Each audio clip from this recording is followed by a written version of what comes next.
This is the Chapter 10 test reading. Please feel free to pause or to rewind as needed to go back and review any of the questions and the reading as you need to. Let's begin.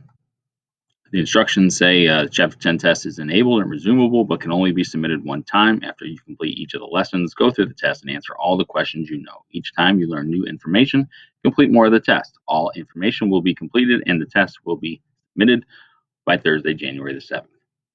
Question number 1. The Native Americans were allies of the British in the War of 1812. Is that true or is that false? Question number 2. The War of 1812 was ended with the Treaty of Tecumseh. Is that true or is that false? Question number 3. In 1800, the United States claimed the area west of the Mississippi River. Is that true or is that false? Question number 4. The revolution in Santo Domingo led to Napoleon wanting to sell the Louisiana Purchase. True or false? Question number 5. The Louisiana Territory was purchased under the presidential administration of Thomas Jefferson. True or false?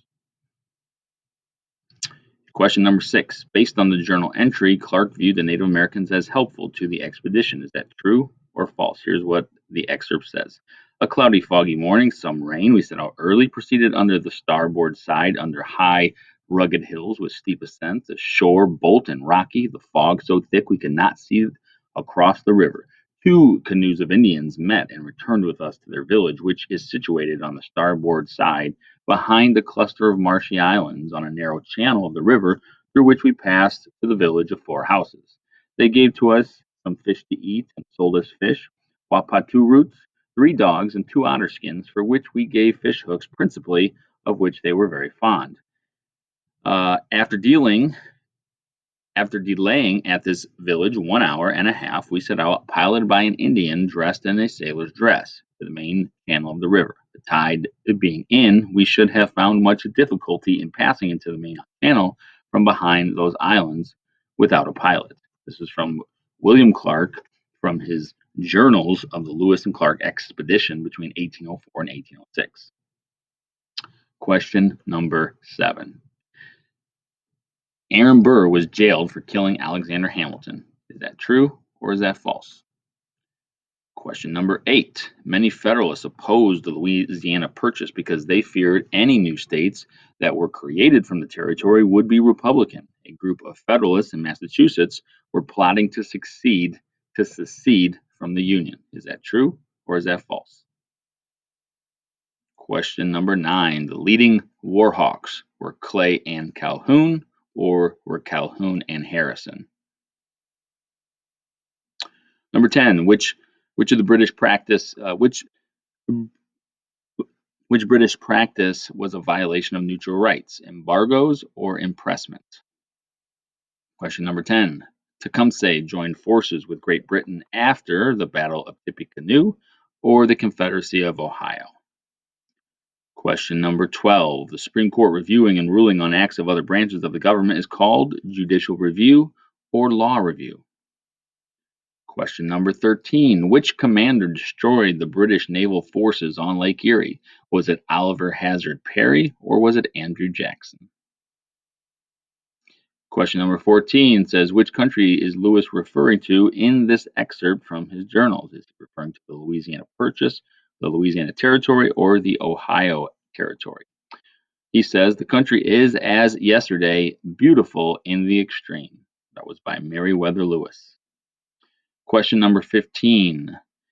In which harbor did Francis Scott Key, the author of this song, watch anxiously through the night of September 13th through the 14th, the bombardment from Fort McHenry? Was he in the harbor at Charleston, South Carolina, or was he in the harbor at Baltimore, Maryland?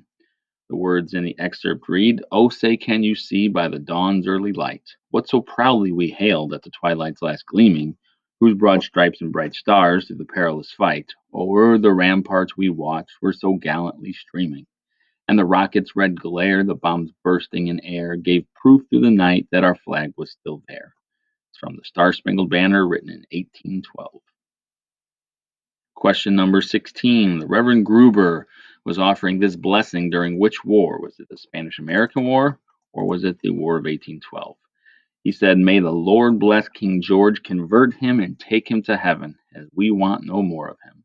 That was by Reverend John Gruber to his Baltimore congregation in 1814.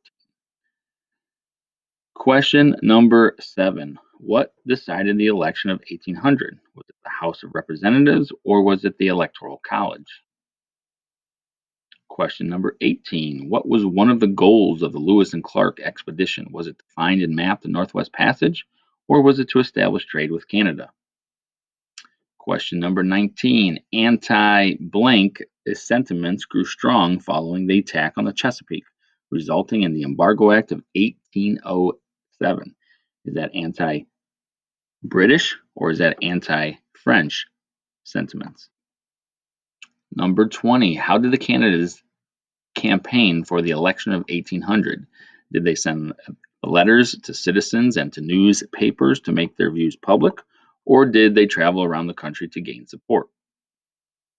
Question number 20. Match column A with column B. Column A says tribute, United States Navy captain, powerful Shawnee leader, Tecumseh's brother and ally, and attacked Prophetstown. You're going to match these up with column B.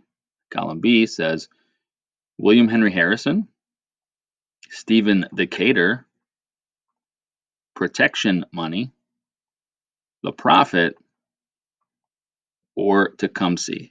Match up the names in column B with the descriptions in column A. Once you're done, make sure you review all of your answers. Make sure that they are exactly the way that you want them to be. You can feel free to rewind this video, pause it, go back and review any of the questions that you think you need to. And when you're finally done and you've reviewed your answers, click submit. Good luck.